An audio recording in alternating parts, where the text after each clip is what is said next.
Sino rito naranasan nyo na late sumagot si Lord? Dumating yung pambayad, putol na kuryente. Kaya naranasan nyo na ba yun? Sabi ko, Lord, bakit kung kailan nandyan na, ba't hindi ka dumating? Kung kailan wala na, tsaka ka dumating. Minsan, eto, nadidisappoint ka. Lord, ba't di ka sumasagot? Baka pag sumagot, mas lalo ko madisappoint. Example, si Ginny nagpe-pray. Lord, asawa! Gusto ko mag-asawa! Ayaw sumagot ni Lord. Mag-aasawa ba ako, Lord? Hindi sumagot si Lord. 2 taon, Lord, ano ka ba?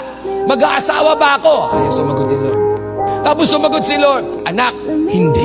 Lalo ka ma-disappoint. Kaya minsan eto, hindi siya sasagot. Bakit?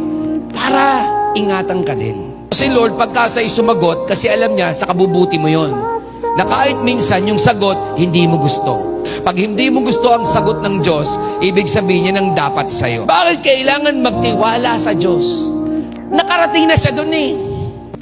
Alam na niya yung future mo eh. Wala ka pa, alam na niya kung ano ang resulta. Huwag kang magtiwala sa nakikita mo. Kaya sabi ng Bible, we walk by faith, not by sight. Kasi hindi lahat ng nakakita, totoo. Minsan nga, may mga bagay na hindi ka nakikita, mas totoo, lalo na kung nandun ang Diyos.